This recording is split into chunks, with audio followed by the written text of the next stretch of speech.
할렐루야. 어, 오늘날 우리가 살아가는 이 세상이 참으로 녹록하지가 않습니다. 어려움들이 많은 그러한 시대를 우리들이 살아가고 있습니다. 바이러스가 발현된 지 1년 반이 지나가고 있는데요. 좀처럼 사그러들 생각을 하지 아니하고 이제 그것으로 인한 피해들도 점점 더 커져가기만 하고 그러한 시대에 우리가 지금 살아가고 있습니다. 백신이 많이 공급이 되어서 백신 접종을 하고 이제 좀 괜찮나 싶었는데 지난주에 1000명이 넘어서더니 어제는 1378명이 확진이 되었다고 합니다. 그래서 질병관리본부에서도 긴장을 하고 온 나라가 다 긴장을 하고 다시 큰 4차 팬데믹이 오는 것 아니냐 우려들을 많이 하고 있는 그러한 가운데 있습니다. 사회적인 거리 두기를 해야 된다고 말하고 또 영업 제한을 해야 된다고 말하고 예배도 비대면 예배를 드려야 된다고 그렇게 말을 하고 있습니다. 정부의 그러한 지침이 있고 또 많이 따르고 또 그대로 지키는 것이 참 중요하겠지만 우리가 예배 드림에 있어서 정말 예배만큼은 하나님 앞에 온전한 예배를 드릴 수 있기를 소망합니다. 그리고 우리 교회는 정말로 끝까지 예배를 잘 지켜 드릴 수 있도록 그렇게 하겠습니다. 우리가 함께 기도하고 이러한 위기를 잘 극복하고 또 위기를 통해서 오히려 우리의 믿음이 더 잘 자라는 그러한 저와 여러분이 다 되시기를 바랍니다. 자, 경제적으로도 많이 어렵지요. 영업 제한이 있다 보니까 자영업 하시는 분들이 많이 어렵습니다. 또 외국에 여행도 못 가고 또 여행객들이 들어오지도 못하고 그러므로 인해서 빚어지는 그러한 어려움들도 많이 있다는 겁니다. 또 한간에서는 이러한 코로나를 빌미로 해서 여러 가지 정치 그러한 행위들을 한다고 그렇게 말합니다. 그래서 정치 방역이다 이렇게 말하면서 이제 불신이 쌓여가기도 하고 정말 혼란스러운 그러한 시대를 우리가 살아가고 있죠. 여러분 가만히 생각해 보면 정말 공포스러운 일들이 아닐 수가 없습니다. 모두가 다 전염병에 걸리고 경제적으로 정말 어렵고 이제 막 시작한 사업들이 활개를 펴지도 못하고 그대로 주저앉을 수도 있는 그러한 상황들 또 이제 바이러스로 인해서 혼란스럽다 보니까 언제 어떻게 전쟁이 터질지도 모르는 정말 세계가 다 이 촉각을 곤두세우는 그러한 시대를 우리가 살아가고 있는 거예요. 여러분 생각하면 공포스럽고 생각하면 두렵기도 하고 근심과 염려가 가득한 그러한 시대를 우리가 살아갑니다. 그런데도 하나님께서는 우리에게 감사하라고 말씀하고 계셔요. 감사하라. 여러분 오늘은 우리 교회가 맥주감사주일로 지킵니다. 맥주감사주일은 백성들이 이제 봄 동안에 보리를 거두고 그리고 추수를 시작하면서 하나님 앞에 감사를 드리는 그러한 절기입니다. 여러분 맥주감사주일은 뭔가가 풍성하고 많은 것을 얻어서 감사드리는 것이 아니라 하나님께서 이제 우리에게 풍성한 것을 주실 것을 믿고 그 믿음으로 감사드리는 그러한 절기가 바로 맥주감사절기라고 하는 겁니다. 오늘 우리 하나님 앞에 예배를 드리면서 우리 하나님께서 이 모든 위기를 물러가게 해주시고 정말 하나님이 주시는 평강과 은혜가 차고 넘치는 그러한 시대를 주실 것을 믿음으로 감사드리는 그러한 예배가 될 수 있기를 축원합니다. 여러분 바이러스가 무섭지요. 어렵습니다. 그런데 사실상 보면은 바이러스보다도 더 무서운 거는 그거를 두려워하는 우리들의 마음이라는 거예요. 그것에 대한 공포심 이것이 오히려 우리를 더 많이 힘들게 하고 있는 것입니다. 그저께 저희 아버님한테서 카톡 문자가 왔어요. 아버님 얘기는 아니고 어떤 의사 선생님이 이렇게 쓴 그러한 그 카톡 문자입니다. 긴 문자인데 이번에 우리나라에서 이렇게 다시 재발하게 된 이 코로나 바이러스, 이거는 정말로 위험한 거다. 그러니까 꼼짝 말아야 된다. 방역 철저히 해야 된다. 정부의 지침이나 그 어떤 것보다도 스스로가 잘 관리를 하고 지켜야 된다 하는 그러한 문자였어요. 그걸 읽으면은 우리가 다 마음에 두려움이 몰려오게 됩니다. 야, 정말 이거 공포스러운 일이구나. 나라에서도 어찌하지 못하고 어느 누구도 어찌하지 못하고 내가 살기 위해서 내가 내 자신을 관리를 잘해야만 되는구나 하고 초긴장하게 하는 그러한 문자였어요. 물론 바이러스에 대해서 우리가 적절한 그러한 조치를 취하는 것이 참 중요합니다. 개인 방역도 철저하게 하는 것이 중요해요.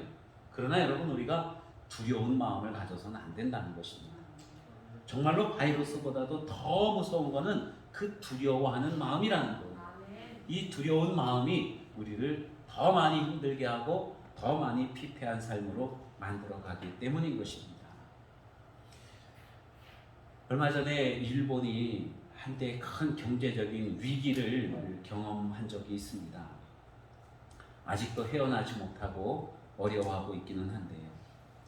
여러분, 왜 일본 경제가 그렇게 많이 어려웠느냐 하면은 학자들이 일본 경제에 위기가 오고 있다, 어려움이 오고 있다, 우리가 긴장해야 된다 이렇게 말들을 하니까 일본 사람들이요, 돈을 안 쓰는 거예요. 지갑을 열지를 않습니다. 돈을 그냥 꼭꼭 묻어두고 쓰지를 않는 거예요. 그러니까 물건값이 올라가는 게 아니라 물건값이 점점 떨어지고 경제가 돌아가지 않는 것입니다. 그러다 보니까 더 큰 경제적인 위기를 맞이했었다고 하는 거예요. 두려워하는 마음이 상황을 더 많이 악화시킨다고 하는 것입니다. 여러분, 경제적으로 많이 어렵습니까? 먹고 자고 입고 하는데 큰 어려움이 옵니까? 그럴 수도 있을 거예요. 정말로 저 북한 땅에는 정말 경제가 많이 어렵다고 합니다. 먹을 것이 없어서 불량미를 풀어서 백성들에게 판다고 그래요. 그리고 또 밀수를 하는 군인들도 있어서 그것 때문에 숙청을 당하기도 합니다. 도둑질을 하고 높은 사람들 자동차를 빼앗기도 하고 하는 그러한 일들이 북한에서 많이 일어나고 있다고 그래요. 탈출을 하다가 총살을 당하기도 하고. 여러분, 너무나도 그러한 그 어려움들이 많이 있다고 그래요. 이게 어려우면, 정말로 어려우면 일어날 수가 없죠. 절망을 하게 되죠. 그런데 우리는 그렇지는 않습니다. 경제적으로 어렵다고 해도 먹을 것이 없다든가 입을 것이 없다든가 그러한 시대를 살고 있지는 않아요. 여러분, 그런데 어려움이라는 것이 그냥 어려움으로만 끝나면은 너무나도 마음이 아픕니다. 그런데 하나님께서는 이 어려움들을 통해서 오히려 우리를 단련해 나가기도 하신다는 거예요. 성경에 나와 있는 위대한 신앙의 인물들을 보면은 그들이 평안한 삶을 살면서 믿음을 잘 영위한 게 아니라 어려움이 많이 왔을 때 그것을 극복함으로써, 믿음으로 극복함으로써 위대한 영웅들이 되었다고 하는 것입니다. 노아는 하나님의 음성을 듣고 세상의 모든 사람들의 의견과 달리해서 산꼭대기에 배를 지었습니다. 무려 120년 동안 방주를 지었어요. 여러분, 그것이 얼마나 큰 어려움이었겠습니까? 누구 하나 인정해 주지 않는데 그냥 배를 지었어요. 그럼으로써 노아는 자신과 자신 가족들을 구원하고 믿음의 조상이 되었습니다. 아브라함은 하나님의 음성을 듣고 본토와 친척, 아버지의 집을 떠났어요. 그러한 고통이 있을 때, 그러한 어려움이 있을 때 하나님께서는 아브라함의 믿음을 인정해 주셨습니다. 아브라함의 아들 이삭은 어때요? 젊은 나이에 한창 인생이 꽃필 그 나이에 아버지가 자기를 번제로 드린다는 거예요. 아버지가 자기를 이 숯불 위에 올려놓는다는 거예요. 장작더미 위에 올려놓고 거기에 불을 지르겠다는 거예요. 그런데 이삭은 그것을 믿음으로 받아들였습니다. 하나님께서 이삭의 믿음을 인정해 주셨어요. 이삭이 가는 곳마다 하나님께서 복을 내려 주십니다. 여러분 이와 같이 믿음의 사람들은요, 고난이 왔을 때 그 고난에 지지 아니하고 고난을 두려워하지 아니하고 믿음으로 이겼다고 하는 것입니다. 여러분 하나님께 쓰임 받기를 원하십니까? 고난을 두려워하지 마시기 바랍니다. 나는 아직 한 번도 고난을 당해본 적이 없다. 혹 그런 분이 계시다면 하나님 앞에 이렇게 기도하세요. 하나님, 나는 버린 자식입니까? 왜 나에게는 고난을 안 주십니까? 하고 그렇게 기도하시기 바랍니다. 하나님께 정말로 쓰임 받기 위해서는 고난이라고 하는 학교를 졸업을 해야 돼요. 믿음을 인정받아야 된다는 것입니다. 그래야 하나님 앞에 온전하게 쓰임받는 그러한 사람이 될 수 있다고 하는 것입니다. 하나님께서는 이스라엘 백성들을 애굽으로부터 구원해 내셨어요. 바로 가나안 땅에 들어가서 거기에서 평안하게 살게 하지 아니하시고 광야에서 40년 동안이나 방황하게 하셨습니다. 방황은 아니죠. 하나님께서 인도하셨으니까. 그런데 40년 동안 이스라엘 백성들이 광야에 있는 동안 그들의 삶이 어땠습니까? 물론 하나님께서 하늘에서 만나를 내려주시고 메추라기도 보내주시고 굶주리지 않았어요. 그들의 옷이 해지지 않고 신발이 닳아 떨어지지 않았습니다. 부족함이 없었어요. 그렇지만 여러분 그들에게는 땅이 없었어요. 그들이 안주할 만한 터전이 없었습니다. 나그네 생활을 한 거예요. 그러한 고난을 겪고 나서야 가나안 땅에 들어갔으니 여러분 그 가나안 땅이 얼마나 좋은 땅입니까? 얼마나 감사한 땅이고 얼마나 귀한 땅입니까? 고난을 겪어봐야 정말 좋은 것을 아는 거예요. 어려움을 경험하고 나야 하나님의 은혜가 얼마나 큰가 하는 것을 우리가 알 수 있게 된다고 하는 것입니다. 요즘은 못 먹는 사회가 아니죠. 너무 먹어 탈이죠. 요즘은 보면은 어디 가서 맛있는 거를 많이 먹으면 기분이 좋은 게 아니라 기분이 나빠요. 아유, 오늘도 과식했네. 이거 어떻게 다 빼지? 그런 근심이 먼저 밀려오는 거예요. 그래서 누가 밥 사주겠다고 하면은 제일 좋은 게 간단하게 먹는 것, 간편하게 먹는 것, 살 안 찌는 거 먹는 것, 그게 제일 좋아요. 여러분, 풍성함이 무엇이든지 많은 것이 그것이 최고는 아니라고 하는 것입니다. 풍성함이 오히려 병이 될 수도 있다고 하는 거예요. 어떤 목사님이 국내에서 정말 어렵게 신학을 하다가 미국으로 유학을 갔다고 합니다. 우리나라 국내에서는 보리밥도 먹기 힘들고 막 그랬는데 미국에 유학을 갔더니 거기는 거지들도 고기를 먹더래요. 모든 사람들이 고기를 먹는 겁니다. 세상에 이런 세상이 다 있네. 그러면서 그냥 고기를 마음껏 먹었대요. 풍성하게 먹고 배불리 먹고 또 먹고 그랬답니다. 여러분 풍성해서 좋은 것 같지요. 그런데 이 목사님이 너무 고기만 먹다가 그만 위암에 걸리고 말았다는 그러한 이야기가 있어요. 풍성함이 다 좋은 건 아니라고 하는 말씀입니다. 그래서 옛말에 젊어서 고생은 돈 주고도 못 산다. 뭐 그런 얘기가 있지 않습니까? 젊어서 고생은 사서 한다고 그래요. 왜? 그러한 고생을 해봐야 진정으로 좋은 것이 무엇인지를 알기 때문인 것입니다. 그래서 여러분 우리가 고난이 다가올 때에, 어려움이 다가올 때에, 기근이 다가올 때에, 질병이 다가올 때에 두려워할 필요가 없다는 거예요. 이것은 하나님께서 우리를 더 많은 복 주시기 위한 그러한 절차라는 거예요. 절차. 반드시 지나가게 될 것이고 그 후에는 하나님이 주시는 놀라운 평강과 은혜가 있게 된다는 것을 말씀하고 있는 것입니다. 두려움을 버리시기 바랍니다. 코로나 두려움 버리시기를 바랍니다. 전쟁의 두려움, 기근의 두려움, 모든 두려움들을 다 버리시기를 바랍니다. 두려움은 절대로 좋은 게 아니에요. 14세기 때에는 오늘날 코로나처럼 아니보다도 훨씬 더 강하게 흑사병이라고 하는 병이 유럽에서 돌았습니다. 중국에서부터 시작해서 몽골로 그리고 유럽까지 번져가서 유럽 인구의 절반 정도가 그때 흑사병으로 죽임을 당했다고 합니다. 사람들이요 눈만 마주쳐도 병에 전염이 되는 거예요. 사람들이 서로 멀리했습니다. 병에 걸리면은 가족들에게도 버림을 받는 것이 바로 이 흑사병이었다고 하는 거예요. 어떤 순례자가 길을 가는데 한 검은 사람이 옆을 스쳐 지나갑니다. 그 사람이 아니라 흑사병의 영이었대요. 그 순례자가 이 흑사병의 영에게 물어봅니다. 어디로 가느냐? 물어보니까 바그다드로 간다. 그러는 거예요. 거기 가서는 또 몇 명이나 죽이려고, 그러니까 5,000명을 죽이려고 그런다. 그럽니다. 그리고 나서 이 순례자가 나중에 바그다드에 갔더니 3만 명의 사람이 죽어 있는 거예요.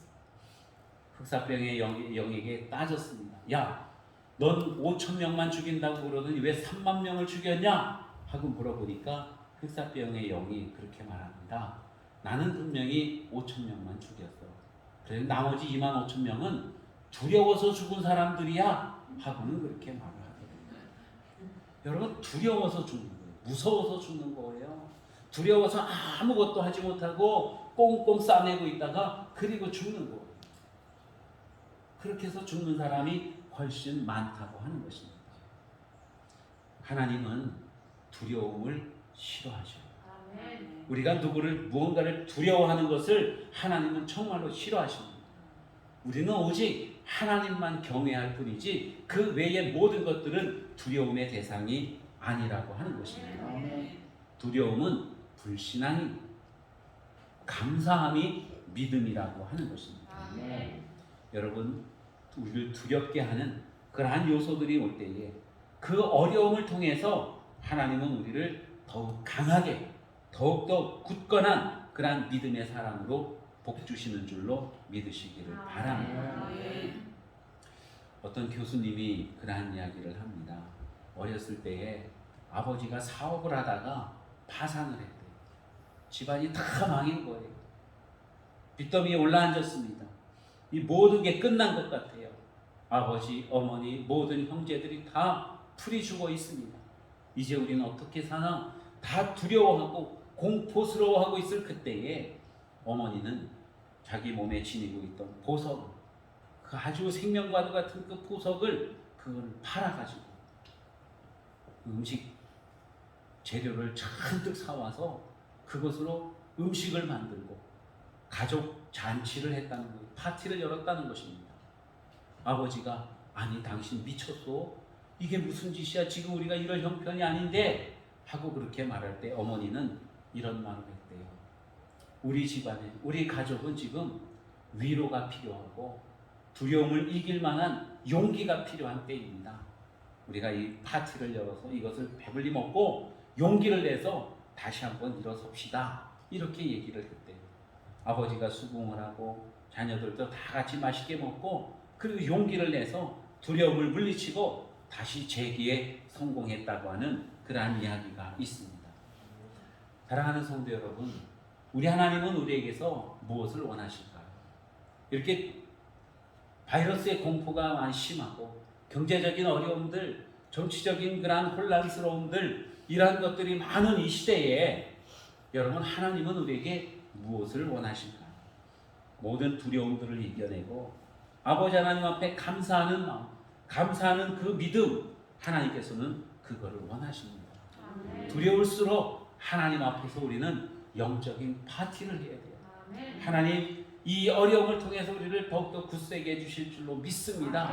믿음으로 기도하면서 하나님을 찬송하면서 하나님의 놀라운 섭리를 우리가 깨달으면서 주님 앞에 감사와 영광과 찬송을 드려야 된다고 하는 것입니다. 이게 바로 믿음이고 이 믿음이 우리 하나님을 기쁘시게 해드리는 것입니다.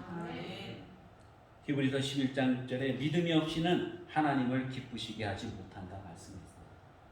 우리가 두려움을 이기는 그 믿음이 있을 때에 하나님은 기뻐하시고 모든 이러한 그 악조건들을 이길 수 있는 힘을 주시는 줄로 믿습니다.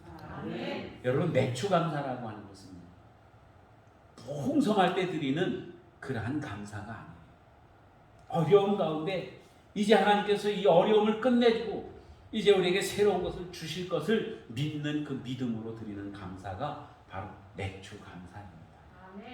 이스라엘 백성들이 농사를 지어서, 보리 농사를 지어서 이제 춘공기를 끝내고 이제 막 수확을 거두기 시작하는 거예요. 그러면서 하나님 앞에 감사의 제사를 드립니다. 지금까지의 모든 어려움들을 다 이기게 해주신 하나님, 보릿고개를 넘게 해주신 하나님, 애굽에서의 종생활과 광야에서의 그 방랑자의 생활, 이런 모든 것들을 끝내게 해주신 하나님, 하나님께서 이제 풍성함을 주실 줄로 믿습니다. 그 믿음으로 드리는 감사가 바로 맥주 감사라고 하는 것입니다. 하나님께서 이 바이러스 팬데믹 곧 끝나게 해주실 줄로 믿습니다. 그 믿음으로 감사하시기를 바랍니다. 경제적인 어려움들도 다 끝나게 해주실 줄로 믿습니다. 그 믿음으로 감사하시기 바랍니다. 정치적인 혼란과 사회적인 불안함들 다 끝내주실 줄로 믿습니다. 그 믿음으로 하나님 앞에 감사하는 저와 여러분이 되시기를 축원합니다. 일본에 유명한 신학자가 있습니다. 우찌무라 간조라고 하는 사람인데요. 그 사람이 이런 고백을 해요. 하나님께서 그럴 일이 없으시지만 만약에 하나님이 우리를 저주하신다면 우리에게 어떤 일들이 일어날까? 어떤 일들이 일어날까요? 질병이 올까요? 근심 걱정이 올까요? 어떤 일들이 올까요? 하나님께서 우리를 저주하신다면 그렇게 믿고 싶은 하나님이 안 믿어지는 거예요. 여러분, 하나님이 안 믿어진다고 한다면, 믿고 싶은데도 안 믿어진다고 한다면 그것만큼 큰 문제는 없습니다. 그것만큼 큰 저주는 없는 거예요. 그런가 하면은 성경을 읽는데 성경이 안 읽혀져요. 성경을 읽으면서도 하나님의 말씀으로 들려오질 않습니다. 그것이 또한 큰 저주라는 거예요. 감사하고 싶은데 자꾸만 화가 나요. 감사해야 되는 줄 아는데 자꾸만 화가 나요. 그것 또한 큰 저주라고 하는 것입니다. 우리 하나님의 사람은요, 하나님을 믿는 사람이에요. 하나님의 말씀을 읽고 하나님의 음성을 듣는 사람이고 하나님 앞에 감사하는 사람. 그 어떤 상황 속에서도 하나님 앞에 감사하는 사람이 진정한 하나님의 사람이라고 하는 것입니다. 아멘. 여러분, 어떠한 상황 속에서든지 하나님께 감사할 수 있는 저와 여러분 되시기를 바랍니다. 아멘. 우리의 마음속에 있는 미움과 두려움, 서글픔 이러한 것들 모두 떨쳐버리고 아멘. 하나님의 은혜를 생각하면서 하나님께 감사하시길 바랍니다. 아멘. 오늘 하나님께서 우리에게 주신 이 본문 말씀은요, 사도 바울이 빌립보 교회에 쓴 편지 중에 있는 그러한 하나님의 말씀입니다. 여러분, 빌립보 교회는 기쁨이 많은 교회예요. 감사가 넘치는 그러한 교회입니다. 그런데 사도 바울이 그 교회에 대해서 더 기뻐하고 더 감사하라고 그렇게 말씀하고 있는 거예요. 빌립보서는 별명이 기쁨의 서신입니다. 이 빌립보서를 읽으면은 마음이 기분이 좋아져요. 감사함이 넘쳐나게 됩니다. 그런데 여러분, 이 빌립보서를 쓸 때에 사도 바울은 어떠한 상황이었을까요? 그는 감옥에 있었습니다. 그래서 이 빌립보서를 옥중서신이라고도 합니다. 감옥에 있으면서 빌립보 교회에 쓴 편지인데요. 감옥에 있으면서도 이 교회에 대해서 기뻐하라, 감사하라, 다시 말하노니 기뻐하라, 이렇게 말씀하고 있는 것입니다. 곧 사형장에 있으로 사라질 사도 바울이 교회에 대해서 주 안에서 기뻐하십시오, 다시 말하노니 기뻐하십시오, 감사함으로 아뢰십시오, 이렇게 부탁하고 있는 거예요. 어떻게 여러분 사도 바울이 그런 말을 할 수가 있을까요?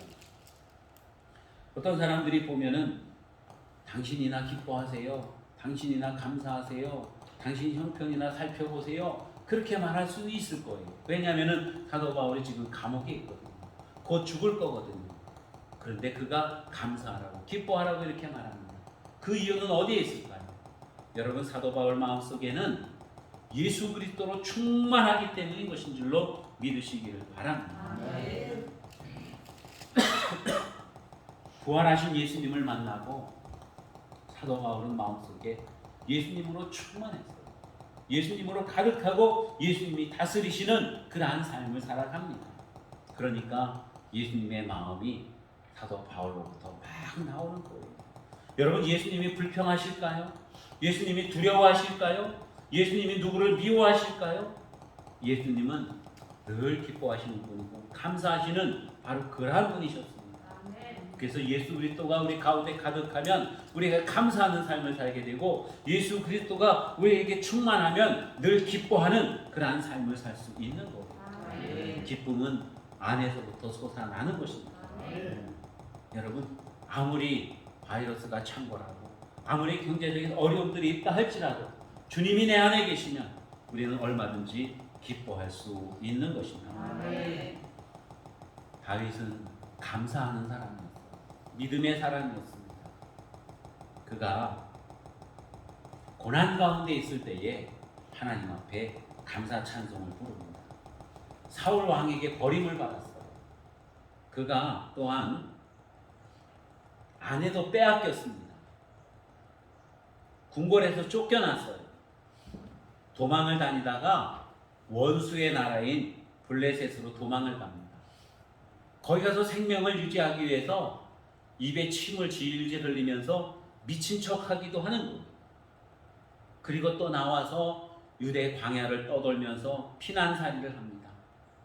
아둘람이라는 동굴 속에 들어가서 거기에서 숨어 지내면서 하나님 앞에 찬송가를 부르는 거예요. 찬송을 불러요. 그게 시편 57편입니다. 거기에 보면은 언제나 하나님께서 나와 함께 하심을 믿는 그 믿음으로 감사하면서 하나님을 찬송합니다.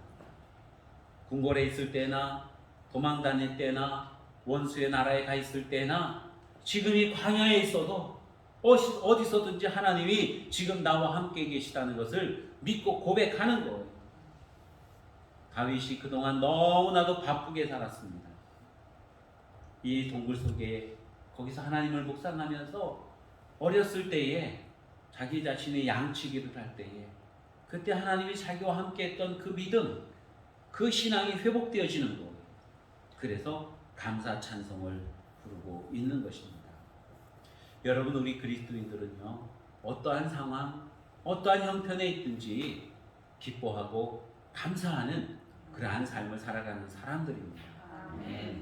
우리 주님께서 우리에게 감사하라고 그렇게 말씀하셨습니다. 감사함으로 아뢰라고 말씀하십니다. 그러면 하나님께서 충만하게, 풍성하게 응답해 주신다고 그렇게 말씀하고 있습니다. 어려울 때일수록 하나님의 은혜를 생각하며 감사하는 저와 여러분이 되시기를